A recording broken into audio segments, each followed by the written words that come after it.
Hey runners, how's it going? Here we are, 8 weeks to go before my Boston Marathon qualifier. And so far, training's been going very well. Last week, our long run was supposed to be like an 8 miler.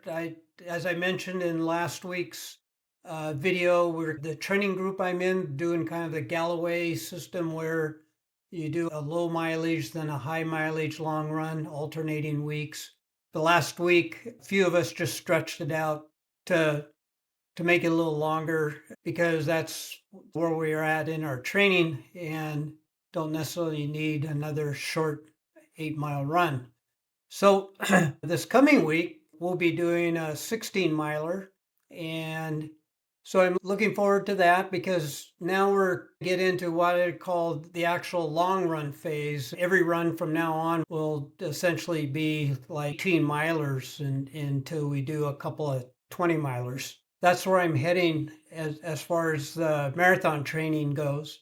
But today I wanted to talk about your heart rate as you're doing these training runs and why sometimes your heart rate spikes up higher than normal and why is that?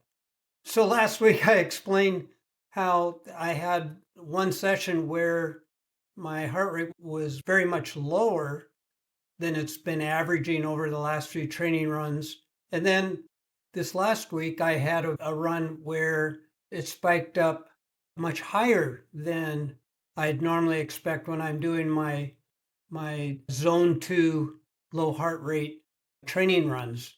So why is that? I'll go through 5 reasons why you might experience an elevated heart rate on one of your normal training runs.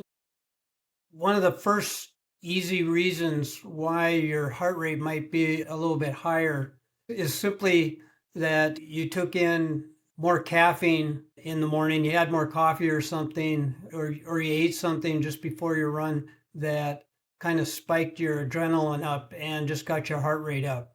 It's an easy thing to do. It doesn't always jack it up that much when that happens, but that's one of the easiest reasons why your heart rate might be a little elevated than normal.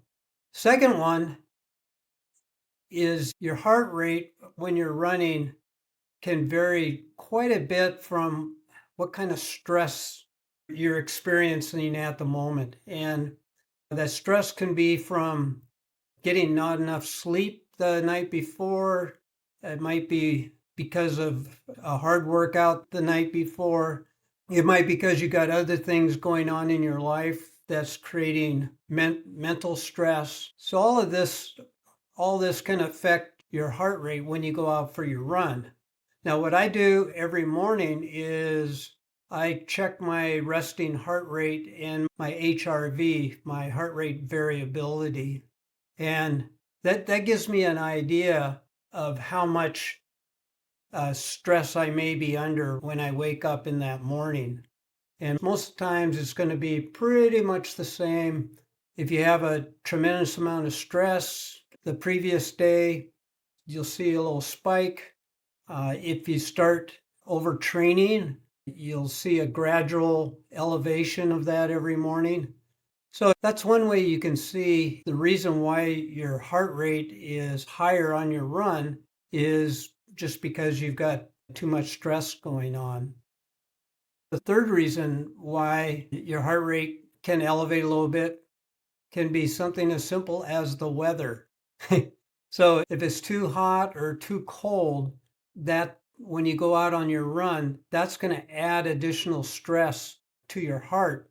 And that's going to relate into a higher heart rate for the given pace that you're running. What I ran into is it was a pretty cold, rainy run that I went out on, and that caused my heart rate to go up because I was trying to heat my body more on top of just running. So my heart rate was up a little bit higher than it normally would have been if I would just had a normal run. And when you run in hot conditions, that puts a lot of stress on your body and your heart rate will elevate because of that. So the third reason your heart rate might be elevated on your run could simply just be the weather. Then the fourth reason your heart rate might be elevated on your run is just because of the course that you're running. Does it have a lot of hills? Are you on a trail and it's hilly, or it's a technical type of run? And obviously, running on the flats at a steady pace, it's a lot easier to keep your heart rate at that perfect zone. But when you start adding in some hills and or some technical rugged terrain, you're going to jack your heart rate up, and you'll have to modify how you're attacking those hills or that terrain if you want to keep your heart rate low. But just a change in the course that you're running can make a difference and raise your heart rate. And then the fifth reason your heart rate might be not the same is because your watch is off. Now, this happens to me. I like to use the optical sensor on my wrist to track my heart rate. And generally it works very well, but sometimes it can go way off, where it's showing I'm at my max heart rate when I'm just chugging along at very easy pace. And that's because there's a error in the sensor reading.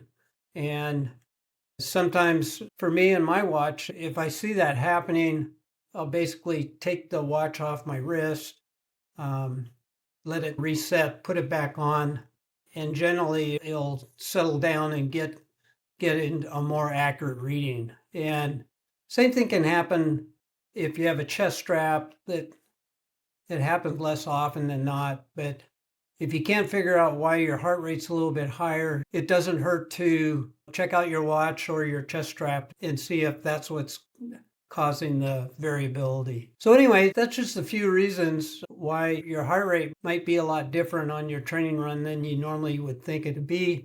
Most of them aren't that big of a deal. The most important one is your stress level. And I strongly recommend at least tracking your resting heart rate or your heart rate variability first thing in the morning, each morning, just to make sure that you're not overtraining, or that you're going to go out and do a hard workout when your body isn't ready for it stress wise. So there you go. Keep it up. If you want more information on low heart rate training, be sure to subscribe, and I'll see you next week.